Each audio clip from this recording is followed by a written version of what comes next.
कार्यक्रम चल रहा था, बताइए तो मुद्दे आप सब बिगाड़ दिया। अब हमको डर लग रहा है गाएं कि क्या करे, मन धक धक हो रहा है भाई। जब एक कलाकार के बाद दूसरा, दूसरा के बाद तीसरा, तीसरा के बाद लगातार चल रहा है तो किसी पे भी चल सकता है। मतलब गाने से ज्यादा मेरा दिल धक धक कर रहा है। ये गलत बात है, कोई भी है किसी भी कलाकार पे नहीं चलना चाहिए। आप सबका प्यार पाने के लिए कोई भी कलाकार आते हैं। अब वो लड़की को बाप रे बाप पूरा फट गया है, बताइए तो एगो मम्मी रोके ना, आप सब इजाजत दीजिएगा।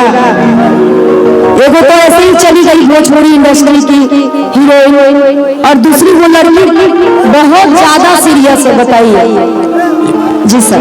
हेलो छतरपुर थाना प्रभारी के ड्राइवर शेखर सर का ड्राइवर और डीएसपी साहब का ड्राइवर, डीएसपी साहब का ड्राइवर, दोनों ड्राइवर अपने गाड़ी के पास चले जाएं, सर लोग इंतजार कर रहे हैं।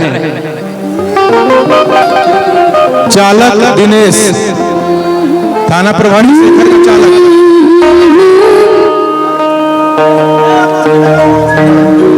इंस्पेक्टर सुदामा का चालक, जहां भी है मंच के पीछे आओ। शेखर का चालक और चालक आरक्षी दिनेश, जहां भी है पीछे आओ।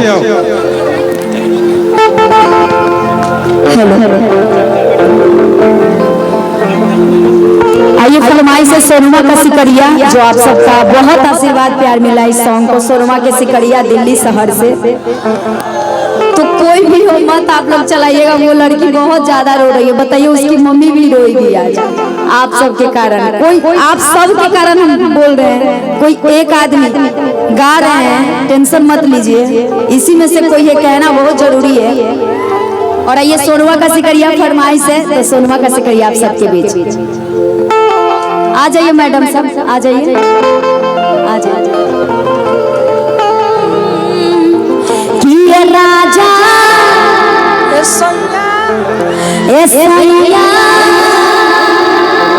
सोनवा के सिकरिया अपना बाजार से लइहा, झारखंड शहर से लइहा,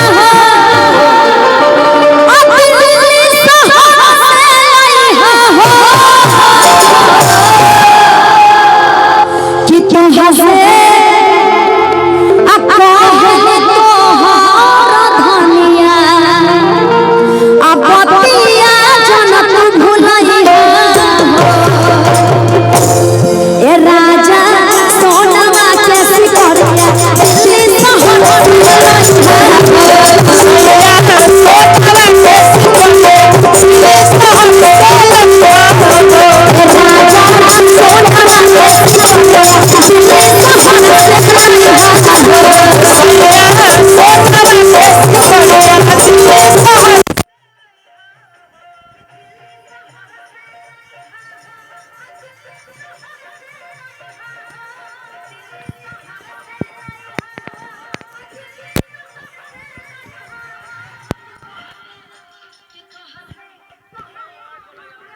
कोची हो गया, फिर पढ़ा नहीं पढ़ा तो बंद क्यों हो गया? दिक्कत क्या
हेलो।